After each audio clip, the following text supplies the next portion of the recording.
Assalamualaikum warahmatullahi wabarakatuh. Perkenalkan, nama saya Risa Septiwiyanti dengan NPM 232121083. Pada video ini saya akan membahas sedikit mengenai public speaking anxiety.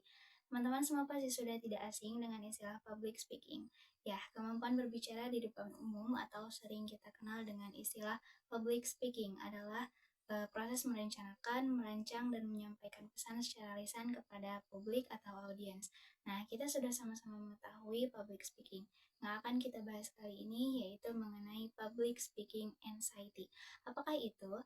Bagi sebagian orang, berbicara di depan umum itu bukanlah hal yang mudah. Banyak orang yang merasa malu, merasa tidak nyaman, atau bahkan kehilangan kata-kata karena grogi ketika harus berbicara di depan umum. Dan hal ini dapat menyebabkan perilaku yang tidak wajar akibat gangguan kecemasan. Hal tersebut bisa kita sebut dengan peristiwa public speaking anxiety. Bagaimana faktor psikologis seperti kecemasan dan memori jangka panjang ini mempengaruhi proses berbicara?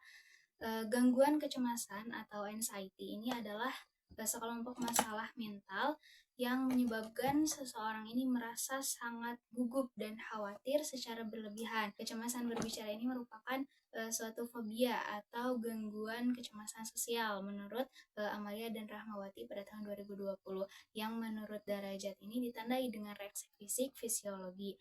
Nah, dalam sebuah penelitian oleh Dewi dan Andrianto menyebutkan bahwa kondisi seperti itu merupakan salah satu perwujudan dari kecemasan berbicara di depan umum, di mana seorang individu ini merasakan situasi yang tidak nyaman ketika saat dan atau berbicara di depan halayak. Hal tersebut dibuktikan dengan adanya reaksi fisik fisiologis juga psikologis setiap individu. Nah, faktor memori jangka panjang seperti pengalaman traumatis berupa pengalaman berbicara di depan umum yang buruk di masa lalu tersimpan dalam memori jangka panjang. Ini juga dapat berpengaruh terhadap kemampuan berbicara. Lalu, apa strategi kognitif yang dapat digunakan untuk mengurangi kecemasan saat berbicara di depan umum? Nah, ini dapat dilakukan dengan cara merubah cara pandang situasi di depan umum. Strategi ini membantu individu menyadari bahwa banyak ketakutan mereka tidak rasional, seperti takut membuat kesalahan atau dievaluasi secara negatif. Contohnya, mengingat bahwa audiens ini biasanya bersikap mendukung dan tidak terlalu memperhatikan kesalahan kecil.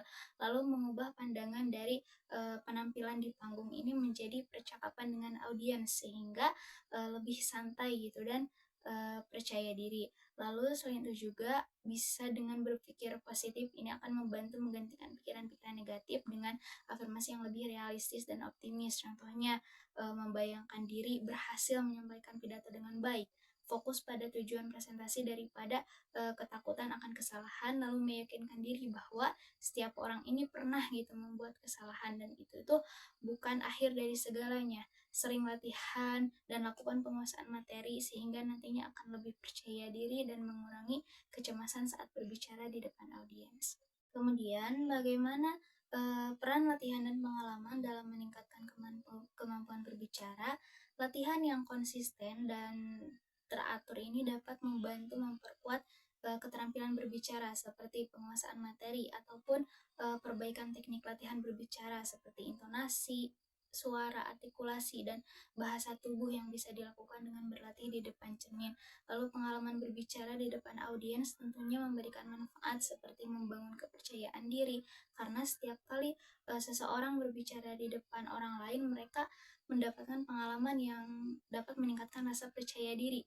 Nah, pengalaman ini akan membantu mengatasi rasa gugup dan meningkatkan kemampuan beradaptasi dengan berbagai situasi. Nah, selain itu juga berbicara di depan audiens ini juga memungkinkan adanya umpan balik gitu dari pendengar yang dapat digunakan untuk memperbaiki penampilan kita di masa mendatang. Cukup sekian video kali ini, semoga bermanfaat dan mohon maaf apabila terdapat kesalahan dalam penyampaiannya. Terima kasih. Wassalamualaikum warahmatullahi wabarakatuh.